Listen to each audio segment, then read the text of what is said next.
Bonjour, bienvenue pour ce débat organisé à quelques semaines des élections législatives en Espagne, le 26 juin prochain. On va se demander où en est Podemos, ce mouvement anti-austérité qui s'est lancé il y a 2 ans et demi à peu près en Espagne, autour de la figure de Pablo Iglesias, et qui ne rêve que d'une chose, prendre la place des socialistes du PSOE. Alors jusqu'à présent, il n'y est pas arrivé, mais Podemos a changé de stratégie il y a quelques semaines. On en parle avec 2 invités. Manuel Cervera Marzal, bonjour. Vous êtes sociologue à l'EHESS, l'école des hautes études en sciences sociales à Paris. Vous travaillez en particulier sur les militants de Podemos. Mathieu Petithomme, à côté de vous, bonjour. Vous êtes maître de conférence à l'Université de Franche-Comté. Vous avez co-dirigé plusieurs ouvrages sur l'Espagne et notamment un livre qui nous intéresse en particulier, Contesté en Espagne aux éditions Démopolis, dans lequel vous avez rédigé un chapitre sur Podemos. Alors je voulais qu'on lance ce débat à partir d'une photo qui a pas mal circulé et qui date du 13 janvier dernier. On va la voir, elle représente en fait, c'était la première séance du nouveau congrès des députés et le grand public a découvert à quoi ressemblaient les députés Podemos. Alors sur cette photo, on voit Carolina Bescansa, qui est l'une des cofondatrices de Podemos et qui tend son nouveau-né à Pablo Iglesias. Au-dessus d'elle, il y a plusieurs députés qui sont des femmes et notamment on voit Rita Bossao qui est une députée qui a pas mal fait parler d'elle également parce c'est la première députée noire de l'histoire de l'Espagne. Alors, j'ai envie de commencer par là. Manuel Cervera Marzal, est-ce que pour vous, tout ça c'est juste de la mise en scène et finalement on sait que Podemos est très très fort dans ce genre de mise en scène, ou alors ça dit quelque chose de profond sur les mutations de la politique espagnole en ce moment? En fait, je pense qu'il y a des deux. Il y a évidemment une part de mise en scène. On sait très bien que la petite équipe de la Complutense qui a fondé Podemos, c'est des gens qui sont profs en sciences politiques, qui ont fait des études en communication, qui ont travaillé énormément la question de l'image, de la télévision, donc qui connaissent bien tout ça et qui vont pas se priver de jouer sur le côté, ben voilà, je suis une jeune mère, je suis d'origine guinéenne, je suis homosexuel, je suis jeune, et qui vont mettre en avant ces côtés-là. Mais en même temps, derrière, il y a quelque chose de profond qui est qu'il y a un vrai renouvellement, je pense, des députés dans cette 11e législature. On voit, les chiffres parlent d'eux-mêmes, qu'il y a un rajeunissement, il y a une féminisation des députés. La moyenne d'âge a baissé de 4 ans par rapport à la législature précédente.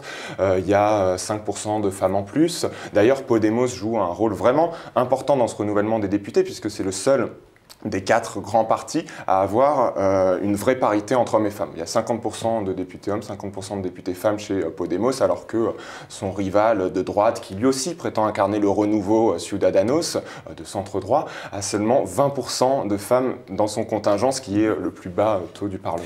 Alors là-dessus, vous avez parlé de la législature en cours. Alors peut-être ce qu'il faut expliquer, c'est que ces législatives qui arrivent en juin, en fait, font suite à l'échec des partis qui n'ont pas réussi à former un gouvernement après les élections de décembre.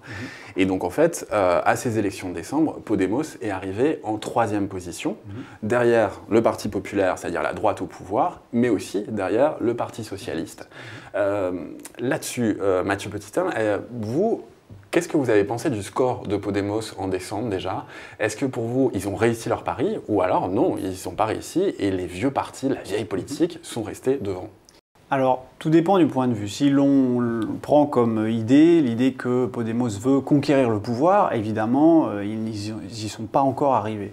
Par contre, si on part du point de vue que l'on a une organisation politique entièrement nouvelle, créée il y a à peine 2 ans, et qui arrive à obtenir plus de 5 millions de voix des citoyens espagnols, on peut dire que c'est quand même un beau pari. Alors évidemment, les dirigeants de Podemos qui disent et répètent sans cesse qu'ils veulent conquérir le pouvoir pour mettre en place le changement dans les institutions, veulent toujours plus et disent aujourd'hui qu'ils essayent de passer devant le Parti socialiste. C'est véritablement l'objectif, et même dans quelques communautés autonomes comme à Barcelone ou à Valence, l'objectif c'est d'être même la principale plateforme politique, d'être devant le Parti populaire.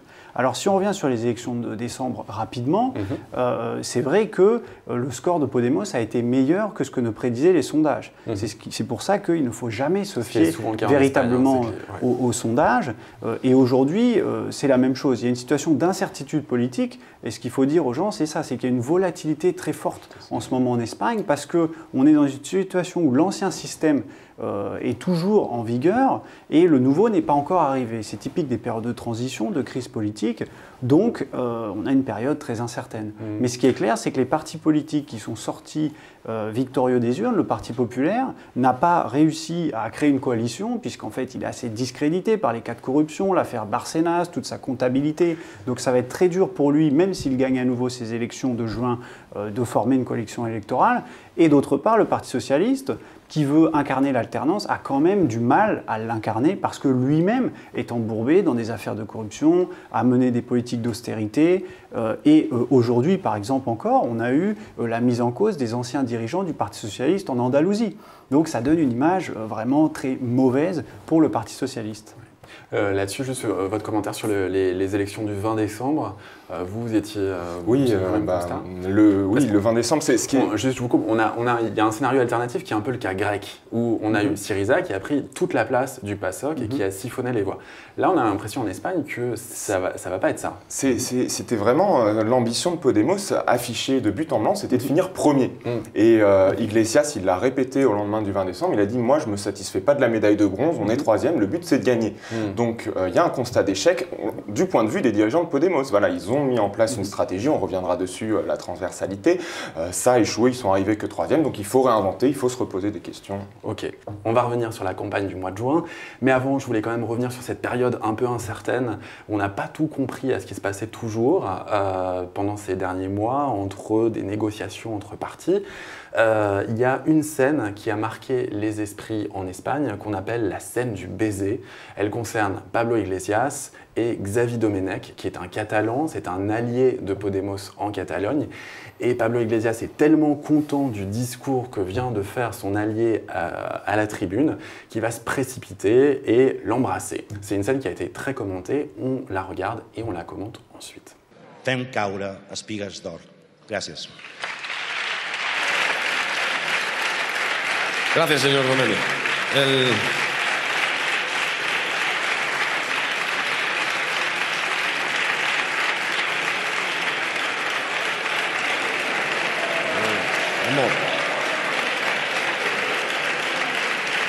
Alors, Mathieu Petithomme, peut-être, c'est ça, c'est ce qu'on vient de voir, la nouvelle politique de Podemos. Est-ce qu'il faut s'attendre à ça dans les mois qui arrivent? Alors, mise en scène pareil. Podemos, ce qui caractérise ce parti depuis sa naissance, c'est en fait d'être un parti en perpétuelle campagne. Comme on l'a dit, c'est un parti dont les principaux dirigeants maîtrisent les codes de la communication. Et ils mettent en avant une politique symbolique, ou une politique des émotions aussi. Alors, ce baiser, bien évidemment, il vient après un très bon discours, qui permet de convaincre les interlocuteurs, mais il est aussi symbolique, il permet de mettre en avant l'idée qu'après tout, on défend les droits des homosexuels, pourquoi pas, et aussi de provoquer, d'attirer l'attention des médias. Mais on l'a vu à de nombreuses reprises. Lors de la campagne en décembre, Podemos a par exemple mis en avant, Íñigo Errejón, à son initiative, a mis en avant le signe du V de la victoire, par exemple, qui revenait dans tous les meetings. Ils ont repris un certain nombre de codes du mouvement des indignés. On l'a dit, lors du débat d'investiture, on a mis en avant la maternité de Carolina Vescanza pour dire, voilà, en Espagne, il n'y a pas assez de droits pour les femmes et une difficulté à travailler en même temps qu'elles peuvent s'occuper de leurs enfants, etc., etc. Donc on a véritablement une politique symbolique. Et par exemple, le slogan de la dernière campagne, c'était « Quand est-ce que vous avez voté pour la dernière fois avec espoir ?» Dans le sens de dire, voilà, l'espoir, c'est nous, nous incarnons le changement. Le spot de campagne qui était mis en avant aussi, c'était un spot, il y en a eu plusieurs, mais un des spots, on voyait une femme, en fait, la femme typiquement espagnole, c'est-à-dire l'âge moyen d'une femme, le travail, etc. Et en mettant en avant, voilà, nous représentons les Espagnols normaux. Ouais, mais Mathieu, vous disiez justement, Podemos, c'est un parti qui est en campagne permanente. Ouais, est-ce que c'est pas justement ça le problème qui a aussi beaucoup compliqué les négociations pour former un gouvernement? Parce qu'il faut à un moment basculer dans des formes de négociations qui débouchent sur des compromis, etc. Est-ce que finalement Podemos, avec ce type de politique, n'est pas en partie responsable de l'incapacité à avoir formé un gouvernement Je pense qu'effectivement, ces derniers temps, on a vu que 70% des Espagnols n'avaient pas envie de retourner aux urnes. Et donc il y a un débat qui s'est mis en place entre les 4 grands partis de mais qui est le responsable du blocage? Chacun a accusé l'autre. l'autre en lui disant c'est toi qui es au cœur du jeu, c'est toi qui peux débloquer la situation, moi je suis flexible et toi tu es rigide. Bon, on s'est renvoyé la balle, etc. Mais en vrai, quand on essaye de sortir un peu de ce débat politique, qui est normal, hein, tout à fait compréhensible, et qu'on regarde les choses d'un peu plus loin, c'est le blocage, il est surtout dû au fait qu'on est dans une situation complètement inédite pour cette démocratie qui a 35 ans et qui, pour la première fois, sort du bipartisme. Il faut quand même le rappeler, il y avait une alternance régulière entre PP et PSOE qui étaient à chaque fois ensemble à entre 70 et 80% des voix. Donc à chaque fois, l'un des deux avait 50% des sièges, donc avait facilement son gouvernement. Et là, pour la première fois, on se retrouve à 4 partis entre 14 et 28%. Donc c'est d'abord une situation qui bloque ça. Et puis ensuite, le fait que voilà, c'est pas encore dans les cultures militantes et dans les cultures aussi des dirigeants de ces partis de faire des accords au niveau national. Parce qu'au niveau local, les choses, au niveau municipal et régional, les choses sont beaucoup plus complexes. Il y a beaucoup plus d'alliances entre, d'ailleurs, on retrouve tous les types de combinaisons. Mais là-dessus, on pourrait quand même dire que tous les partis n'ont pas abordé cette période de négociation de la même façon. On a l'impression, alors c'est peut-être une illusion, que le PSOE, les socialistes, Ciudadanos, le nouveau parti de droite, qui se présente un peu comme le Podemos de droite, ont davantage joué le jeu du compromis, de faire des discussions, de se montrer constructif, quand Iglesias était davantage dans une forme de... voilà, il y a eu cette fameuse histoire de présentation d'un programme où il a dit qu'il était prêt à devenir le vice-président du gouvernement, emmené par Pedro Sanchez, le socialiste. Bon, est-ce que ça, il n'y a pas des choses à dire là-dessus ? Bien sûr. Alors, moi, je dirais qu'il y a plusieurs éléments. Premier élément qui est fondamental, c'est qu'il n'y avait pas de majorité claire au sortir des élections. C'est-à-dire que les résultats étaient tels qu'on ne pouvait ni gouverner avec un bloc de gauche, une coalition avec PSOE, Podemos, Izquierda Unida. Même ce type de coalition n'avait pas de majorité. Donc, il aurait de toute façon fallu avoir un gouvernement minoritaire, avec d'autres soutiens, par exemple, de partis régionalistes. Et à droite, c'était la même chose. Donc ça, c'est la première situation institutionnelle qui favorise le blocage. La deuxième, c'est la lecture distincte que les partis ont fait du résultat. Le Parti populaire disait, à juste titre, je suis le principal parti, c'est à moi de former un gouvernement. Mais en raison de la législature qu'il a menée, il est isolé au sein de la scène politique aujourd'hui, il n'a pas d'alliés, même Ciudadanos rechigne à s'allier avec lui, et aussi, il a eu une position très intransigeante vis-à-vis de la Catalogne. Donc ce qui fait qu'il ne peut pas s'appuyer sur des partis régionalistes. Au contraire, le Parti socialiste, lui, sa lecture, c'était... Sachant que le Parti populaire ne pouvait pas former d'alliance, je suis le seul à même capable de pouvoir créer une alliance politique. Et donc les autres doivent me suivre automatiquement. Et finalement, Podemos, lui, sa lecture, c'est « moi, mon résultat électoral me permet pas d'aller dans une surenchère, mais d'aller dans une négociation égal à égal avec le Parti socialiste, puisqu'après tout, j'ai 20,7% des voix, le Parti socialiste en a 22%, donc négociation égal à égal. Et de là vient l'idée de revendiquer la vice-présidence, de revendiquer des ministères et d'essayer de négocier sur les politiques publiques mises en place. Mais il est très clair que la vision est très distincte. Le Parti socialiste voulait que Podemos se rallie à lui d'une certaine manière sur son programme, alors que Podemos voulait négocier les programmes. Et de là vient le blocage qui est d'abord un blocage politique sur des questions comme par exemple quel rapport a-t-on à la Catalogne? Accepte-t-on la question d'un référendum ou pas? Accepte-t-on plus de transparence en politique? Accepte-t-on une réforme de la Constitution? Etc., etc. Et là, il y a quand même des points de blocage entre le Parti socialiste et Podemos. Ok. Alors je voudrais maintenant qu'on rentre dans la campagne des élections pour le 26 juin.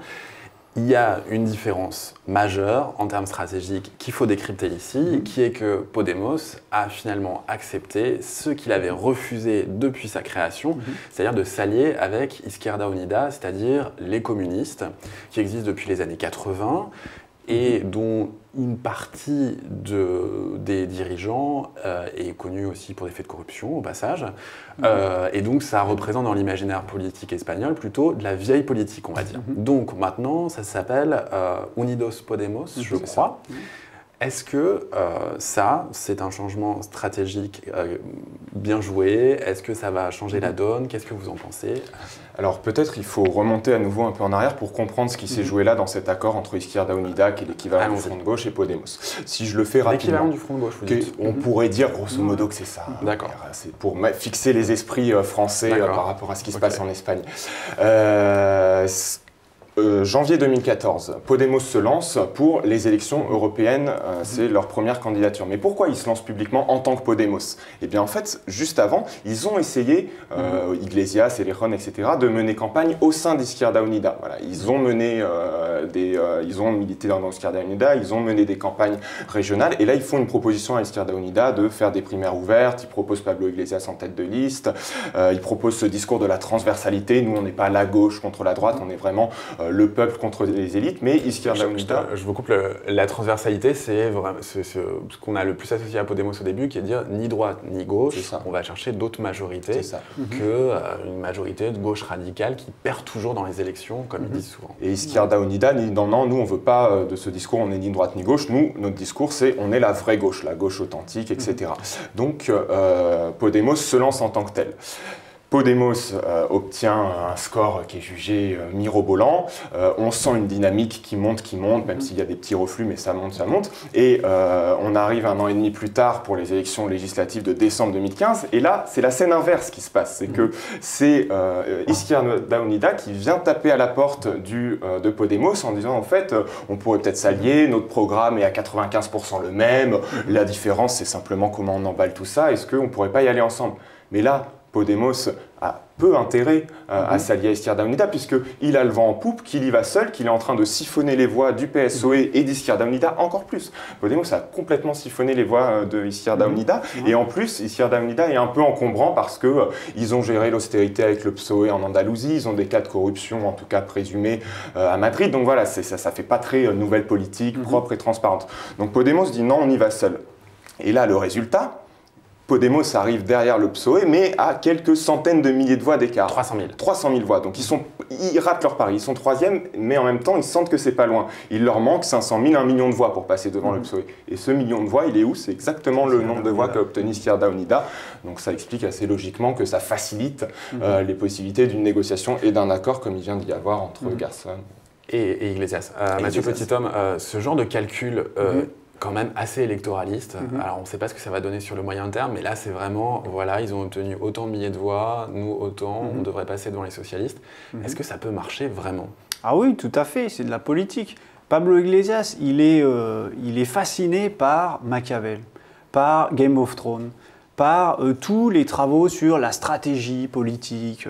Donc c'est quelqu'un qui pense en termes de stratégie, qui est vraiment dans ça. Donc il s'adapte aux situations. Et c'est d'ailleurs ce qu'on peut mettre au crédit de Podemos, mais qu'on peut aussi lui reprocher. Tout dépend du point de vue.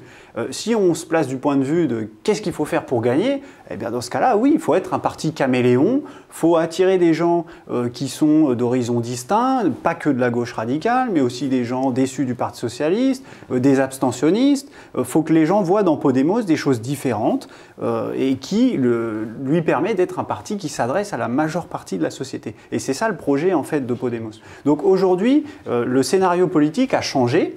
Et d'une certaine manière, Podemos essaye de s'adapter à ce nouveau scénario politique où, en fait, eh bien, les dirigeants du parti pensent qu'ils ont plus intérêt d'avoir cette alliance. Alors, ce qu'il faut juste relativiser, c'est que, vraisemblablement, ça peut lui permettre d'avoir plus de voix. Mais l'effet n'est pas automatique.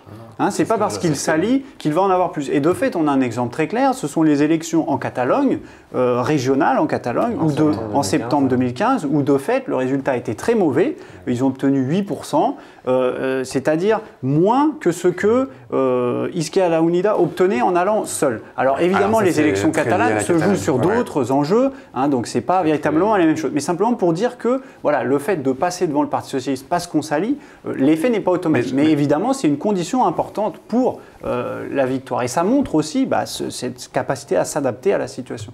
Je veux juste reposer cette question sur la transversalité. Est-ce que pour vous, ça veut dire que toute cette stratégie, on a beaucoup écrit, moi le premier, il y a plein de journalistes qui ont travaillé là-dessus, sur la transversalité, l'influence de Laclao, un penseur argentin très proche d'une certaine partie des gens chez Podemos qui défendent cette idée justement de se débarrasser un peu des référents trop identifiés à gauche. Est-ce que ça veut dire que là, on fait une croix sur toute cette stratégie et qu'on devient un parti de la gauche radicale plus traditionnelle et c'est comme ça, et c'est fait. Ou alors c'est juste là, de manière très pragmatique pour fin juin, et ça peut revenir, cette tactique de la transversalité. Ça va dépendre du contexte qui est, on l'a dit, très incertain. Ce qu'il faut voir, c'est qu'on parle depuis Podemos depuis le début au singulier, mais Podemos, en réalité, c'est un conglomérat de plein de courants, plein de personnalités, plein de sensibilités. Et cette idée de la transversalité, qui vient effectivement de Laclau et de Íñigo Errejón, qui est quand même le numéro 2 de Podemos et qui a été le directeur de toutes les campagnes de Podemos et toutes les campagnes victorieuses. Voilà. Et là, je ne sais pas si on sait déjà s'il va être à nouveau directeur de campagne, même si c'est plutôt une claque pour lui, toute cette histoire. Hein. C'est ça. Mais en tout cas, Íñigo Errejón et Carolina Bescansa, la femme numéro 4 du parti, qui est elle spécialisée sondage, avait très bien senti quelque chose, c'est que l'idée dominante, l'état d'esprit des Espagnols en 2014, c'est le même que celui de 2011 et des Indignés, à savoir il y a un peuple contre des élites, il y a des citoyens contre des dirigeants politiques corrompus, et donc il faut tous les mettre dehors. Et donc le clivage qui compte politiquement, c'est pas droite ou gauche, c'est bas contre haut. Donc c'est normal, Podemos veut rentrer dans une arène politique qui lui est fermée. Donc son discours, c'est « cette arène est plein de gens corrompus et incompétents, nous on est en bas, on va prendre leur place pour gérer les institutions comme ils devraient le faire, mais ils ne sont pas en compétence de le faire ». C'est normal à ce moment-là d'avoir un discours de la transversalité, mais ça y est, là on est passé à une étape ultérieure. Podemos est rentré dans tout un tas de mairies, dans tout un tas de parlements régionaux et est rentré en force au Parlement. Et donc la question maintenant, c'est plus de rentrer dans ces institutions, c'est au sein de ces institutions, comment on fait, en l'occurrence au Parlement national, comment on fait pour se débarrasser du Parti populaire qui vient de gouverner pendant 4 ans, qui a fait passer des lois de régression sociale, de criminalisation des mouvements sociaux, qui a essayé de s'en prendre à l'avortement, etc. Et donc là, la question, comment on fait pour se débarrasser du PP, il y a 2 réponses possibles. Soit on remet l'ancienne gauche, la gauche édulcorée, décaféinée, social-libérale, etc. Soit on remet la vraie gauche, et c'est ça qui est l'analyse, en tout cas, que font, je pense, aujourd'hui, pas Errejón, parce que lui, il a été mis minoritaire dans son parti, mais l'analyse de Iglesias et de Monedero, qui reprend de la voix et du poids dans le parti, et qui a écrit un texte il y a une semaine en disant... tous les gens d'Izquierda Unida qui reprennent le dessus. C'est quand même un rebondissement assez étonnant. C'est vrai. Juste là-dessus, on parlait du Parti populaire, ça peut quand même être bien de souligner, il y a quand même un scénario qui se profile de manière assez étonnante. Malgré les cas de corruption dont vous avez parlé, qui touchent principalement le Parti populaire au pouvoir en Espagne, d'après les sondages qui sont fragiles, qui sous-estiment Podemos et compagnie, il y a une option qui serait que le Parti populaire soit le grand gagnant de la répétition des élections générales et qu'on se retrouve finalement avec une alliance de droite entre PP et Ciudadanos de manière plus facile que ce qui était possible de faire en décembre.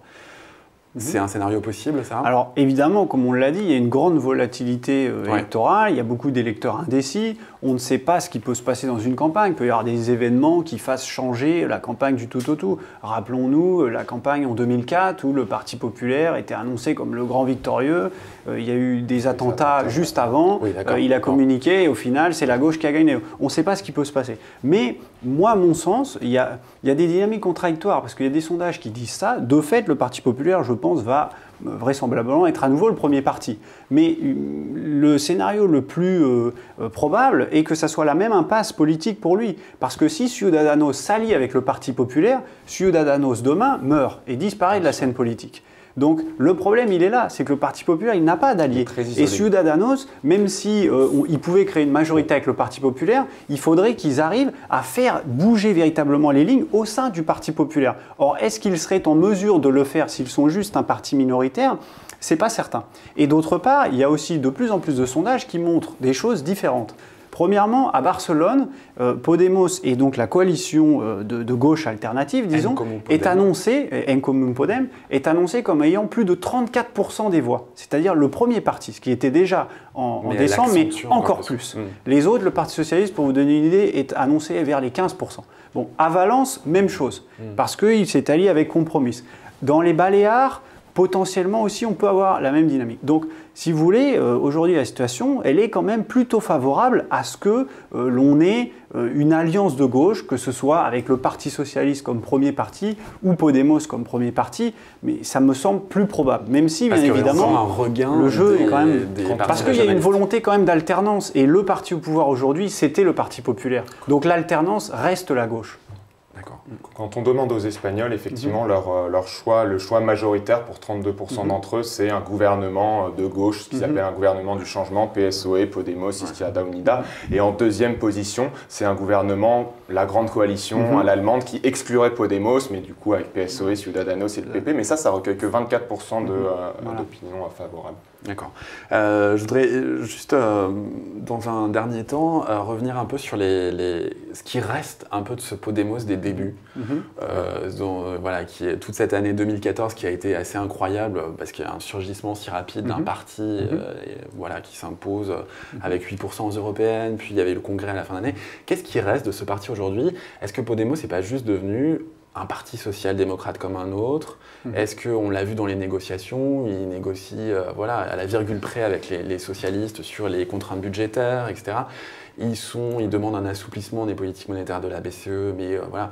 Qu'est-ce qui reste une forme de radicalité des débuts, on va dire? Non, alors bien sûr, il y a à mesure qu'ils rentrent dans les institutions, oui, des choses qui changent, qui se modifient, mais ça c'est normal, c'est le destin quasi unanime de tout parti qui vient de l'extérieur, de la société, de la contestation et qui rentre dans les institutions. Mais il reste quand même des choses du début. On a parlé, je ne m'attarderai pas dessus, du renouvellement des visages, des personnes, plus de femmes, plus de jeunes, plus de précaires, etc.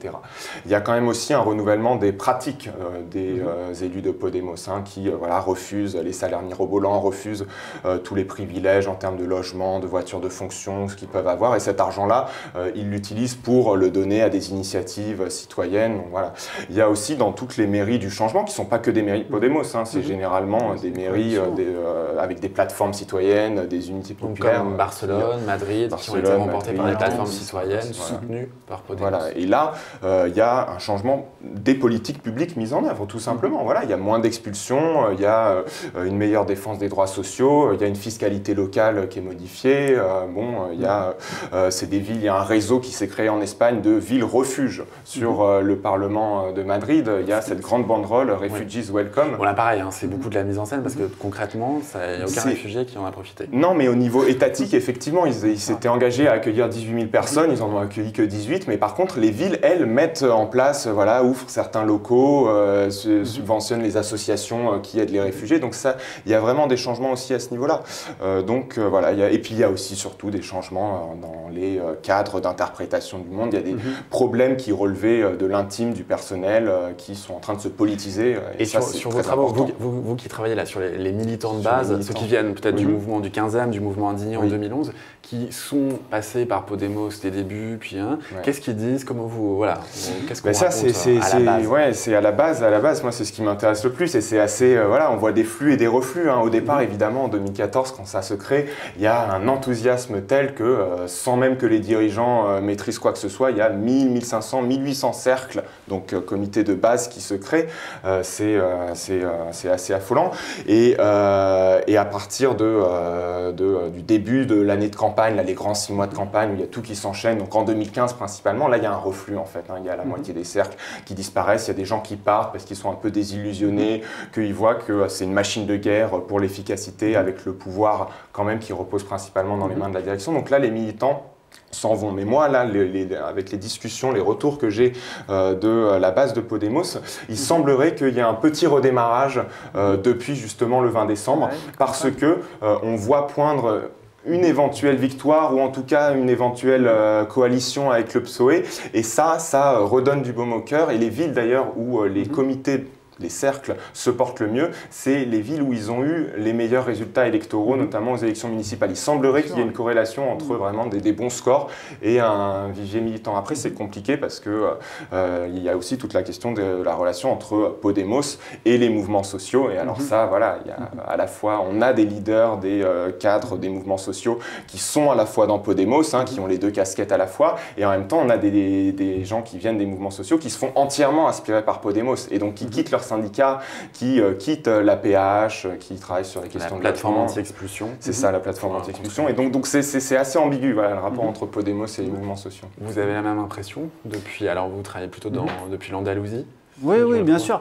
En fait, ce qui se passe, c'est qu'on a un parti en processus d'institutionnalisation. Alors, il y a différents niveaux. Si on se place au niveau du parti lui-même, évidemment, c'est un parti qui s'est créé avec l'idée de dire on va plus de transparence en politique. Alors plus de transparence en politique, ça veut dire quoi? Comme l'a dit Manuel, les élus, les eurodéputés par exemple de Podemos se sont engagés à gagner uniquement 3 fois le salaire minimum espagnol, à peu près 2000 €. Et de fait, c'est ce qu'ils font. Et les élus dans les villes dirigées par Podemos en coalition avec d'autres, à Madrid, à Valence, à Barcelone, ils ont fait la même chose. Bon, de même, il y a eu un attachement avec plus de transparence, les comptes publiés sur Internet. Et ça, on le voit au niveau des villes. Et c'est pas un hasard si dans les villes où Podemos gouverne aujourd'hui en coalition avec d'autres acteurs, ces exécutifs locaux sont assez plébiscités. Alors peut-être moins par exemple à Cadiz, mais parce qu'il y a quand même un problème majeur qui est qu'il y a plus de 40% de chômage. Et là, plus qu'ailleurs, Podemos, comme les autres partis avant lui, fait face à la dure gestion du quotidien et d'ailleurs ses relations avec les mouvements sociaux se tendent beaucoup. Bon, alors ensuite dans le fonctionnement du parti lui-même, on a en fait ce qu'on a observé à la base, c'est ce qu'a dit un petit peu Manuel, c'est qu'au départ on avait des gens qui étaient des non-professionnels de la politique, qui sont entrés dans Podemos. Et aujourd'hui Podemos s'institutionnalise, ils ont créé des conseils citoyens dans toutes les communautés autonomes et ce qui se passe c'est que les gens qui étaient en fait les leaders des cercles si vous voulez, qui organisaient des réunions dans la rue ou autres, sont devenus aujourd'hui les leaders de ces conseils citoyens. Donc si vous voulez, de fait, le lien avec la société tend à se distendre parce que en fait la société est entrée dans le parti d'une certaine manière. Bon, et puis ensuite il y a un dernier élément qui est quand même la question qui est une verticale du pouvoir. C'est un parti qui est très hiérarchisé et les dirigeants, notamment Pablo Iglesias et ceux qui l'entourent, prennent quand même pas mal de décisions sans forcément en refléter, demander l'avis de la base. Donc il y a beaucoup de gens à la base qui demandent plus de démocratie directe. Et donc la conclusion c'est que tant que ça va bien électoralement, il n'y aura pas trop de dilemmes. Il y a des divisions internes, il y a des critiques, il y a des démissions. Au Pays Basque, en Catalogne, il y en a eu. Mais tant que Podemos gagne, tout va bien. Par contre, s'il perd, évidemment, il y aura des règlements de compte, il y aura des volontés. Mais ça va venir, mais ça viendra après. Après les élections, évidemment, il y aura un nouveau congrès, une réflexion sur le parti, comment on le fait évoluer et qu'est-ce qui doit changer ou évoluer. Ok, bon, on suivra tout ça avec beaucoup d'attention dans les semaines et mois à venir sur Mediapart. Merci à tous les deux d'avoir participé à ce débat. Merci à 5e étage production pour la réalisation et à bientôt sur Mediapart.